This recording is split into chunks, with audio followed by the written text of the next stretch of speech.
Hey guys, can you see me? Why am I standing in the middle of this big field? Because today I'm going to tell you 2 secrets that you guys need to do right now if you plan to have a garden. And I'm not going to delay this. I'm going to get to those points, but I'm also going to cover a couple other things. Some common myths or misconceptions about till, no-till, till, and strip seeding. We're going to talk a little bit about that. Then something that's really cool is I went out and contacted a guy that had a really cool video on the nitrogen cycle, and I asked him if I could use that video and share it with you guys. He said sure, so I'm going to share that video with you. We're going to cover some stuff. We're going to have a little bit of an education session, so hold on. I'm standing here in the middle of this beautiful lush field. As you can tell, some of this stuff is getting up close to my knees in here. This is a mix of clover and winter rye, but the primary crop that I want in here is I want this clover because it's nitrogen fixing. So what I'm going to do today is I'm going to talk to you about why clover, number 1, is so important, and then number 2, we're going to talk about the myth. We're a little bit about myth that you shouldn't till your garden. We're going to talk about something that is a net positive, and that's what I want you to focus on. I don't want you to focus on tilling or no tilling. I just want you to understand, if you're doing something that is a net positive, that's what we want to do. We're going to talk about dirt booster and why it's one of the most important things you can do for your garden soils and why you'll never have to use fertilizers again. First things I'm going to do is I'm going to grab some of this clover. I'm going to grab some roots, and I'm going to show you these clover nodules that grow on the roots. Now there's a misconception out there. A lot of people think that the nodules are actually nitrogen, stored nitrogen, and that's not true. What they are is they're pockets. They're these little nodules with bacteria inside of it, and that bacteria is a bacteria that actually converts nitrogen into a form that the plants can use. So there's 2 times that this happens: when the plant starts to die or when that nodule turns red.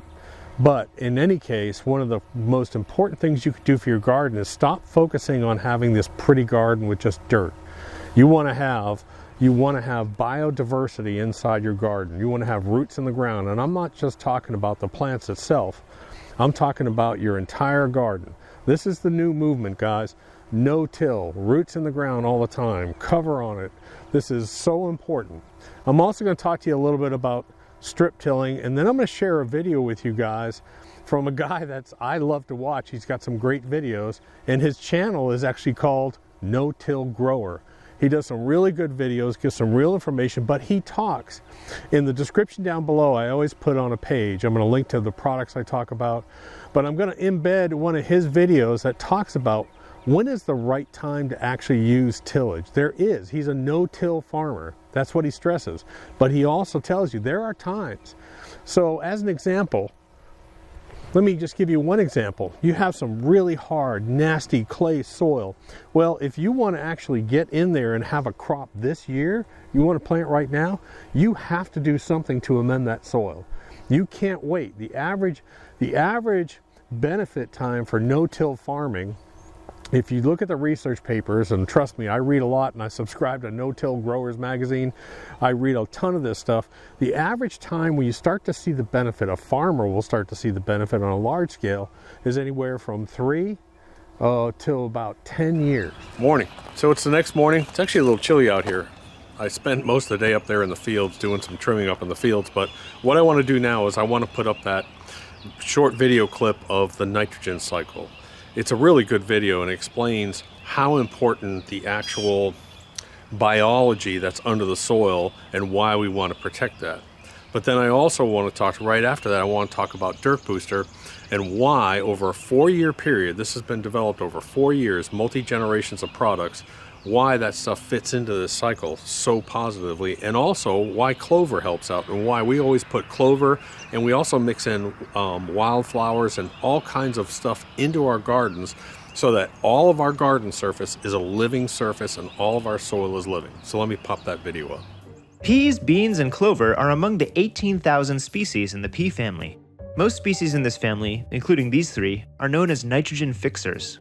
They increase the level of nitrogen in the soil, which plants need to produce protein so they can grow, and chlorophyll so they can photosynthesize. One way to use this in the garden is to interplant nitrogen fixers with other plants that need a lot of nitrogen. Or you could plant a nitrogen-fixing cover crop like clover for fertile soil next year. Okay, this can be useful, but doesn't nitrogen fertilizer do the same thing but more conveniently? Why bother with this nitrogen fixation thing? Understanding this requires us to understand how nitrogen fixation works, which in turn requires us to understand the broader nitrogen cycle. So let's start with the big picture. Nitrogen makes up 78% of the Earth's atmosphere by volume. But most of this nitrogen takes the form of two nitrogen atoms strongly bonded together, which isn't very reactive and is useless to plants. For it to become plant available, we need the help of bacteria.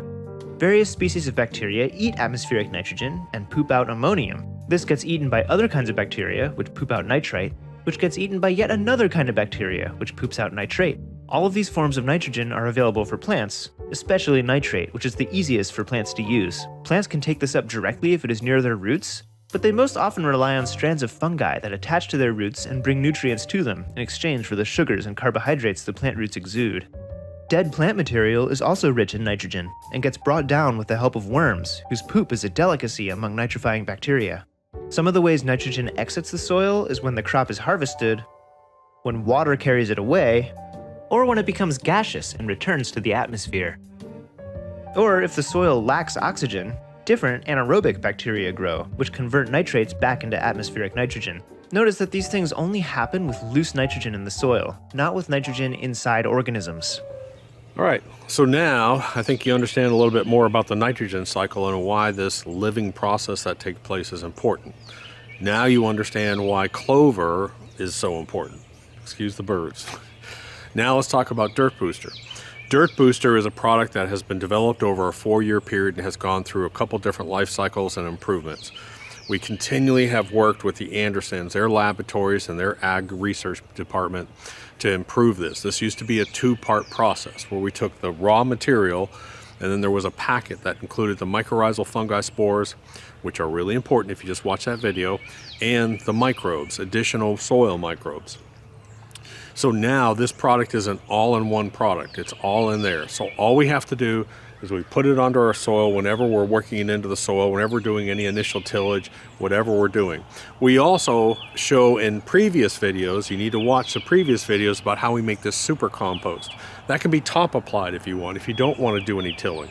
But when you initially start your garden, you're going to want to put some kind of amendment in your crappy soil. You're going to want to put maybe compost material, but you want to add this Dirt Booster because it has biochar, and it has humic acid inside of it in the form of humichar. It has corn distillate. Now the corn distillate is a really fine, flaky organic matter that gets eaten right away, goes right in, becomes available quickly. Has molasses particles, has the mycorrhizal fungi spores and the good microbe spores already inside of it. Got it? So it has everything that you're going to need to make it a net positive. You put in compost into your nasty hard clay soil that is barren of life. If your soil is dead, if your soil doesn't have any mycorrhizal fungi spores, it doesn't have any microbes in it, you're not doing good for your garden. Tilling it and actually putting all this stuff inside of there that's a net positive is going to greatly increase it. We've proven this time and time again. We use 0 fertilizers, folks. We use 0 fertilizers. We go in, we till up the ground, we put in all this net positive material, and it creates this vibrant living soil that's absolutely amazing. We've sent this off to Clemson University, had it tested, and it was off the charts as far as nutrients go. Off the charts. Organic matter, off the charts. CECs, your cation exchange capacity, off the charts. So we're taking crappy soil, and within a couple of weeks, not a couple of years, we're turning it into an extremely positive environment for our plants to grow. That's why we're doing this. Up on our newly established vegetable garden, the soil was horrible. Let me put up a picture, and when you look at this picture, I'm going to show you some soil samples we took around here. We actually had some potting soil, then we had an area that was dark red, but the soil on the left is what we're dealing with initially. We're dealing with this nasty washed out. This area used to be a washout. This washed out, almost white clay stuff that is just barren of anything living. So if I want my plants to grow, I have 2 choices. In the first few years, I can either put synthetic fertilizers down on them, or I can create that living soil, create that nitrogen cycle, create mycorrhizal fungi, by doing it artificially. It's a net positive, and that's what we have to do. I get it. Trust me. You're going to have a whole bunch of people saying, if you dig up that dirt, you're going to kill your soil biology. If your soil biology doesn't exist, people, you're being stupid about this. If it doesn't exist, you're not doing any harm on your initial. You can wait 3 or 5 years and build up a long-term program of no-till program. But if you're the average person wanting to put in a vegetable garden, you've got to get in there and do something net positive. I can't stress that enough. Hey guys, so this is the day after I actually made this video, and I wanted to show you what we're doing up on our fields, just to give you sort of a feeling for what regenerative and no-till farming sort of looks like. So what we've done, this is the field I was standing in that was probably 24 inches tall. And what I've done, you can see there are sort of stripes in here. I've cut one stripe down to about 7 inches, and there's lots of standing clover in there.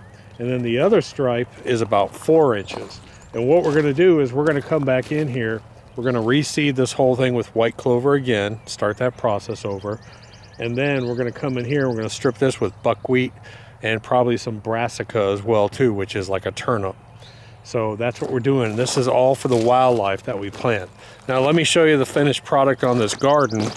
So this is the big 7,000 square foot garden, and I've taken this down to all 4 inches, and I've left all that grass on the top. Then I came back last night and I actually seeded this whole area in white clover.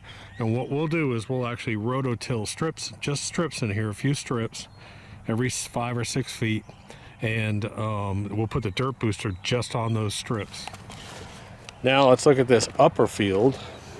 This upper field was an extreme challenge. It had really high potassium, and we had to hit it because of this Carolina horse nettle we have here.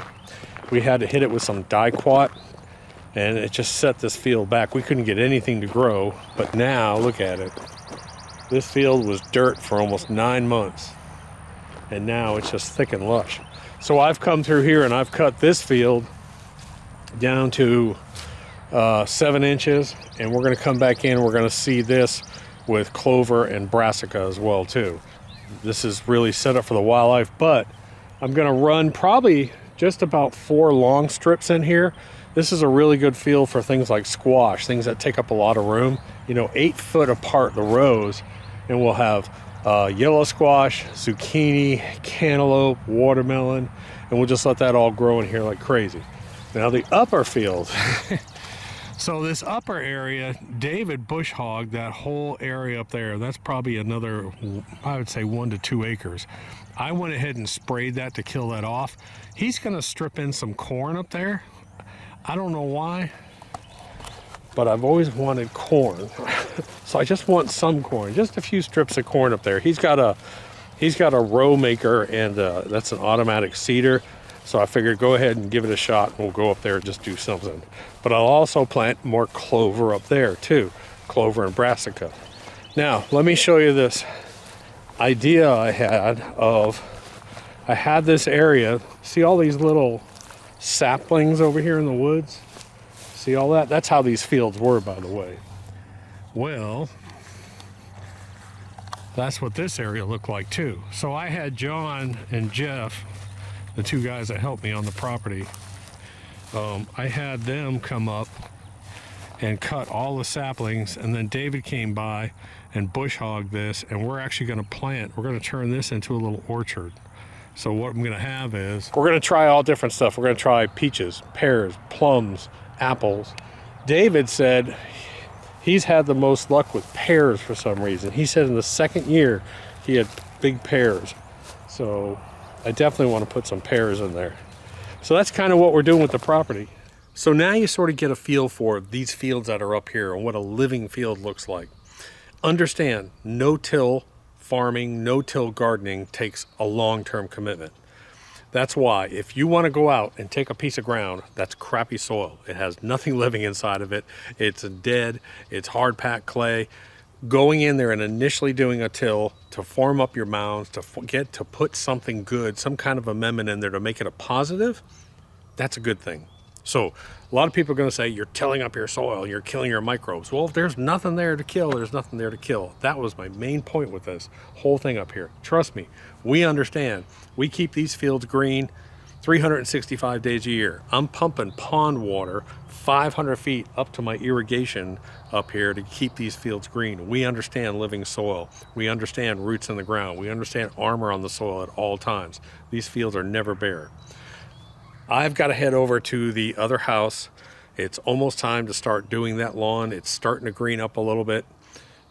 This one, we're going to be doing a seeding project on. We got a bunch of stuff coming out. So anyways, hit that subscribe button and I'll talk to you later. I got to go.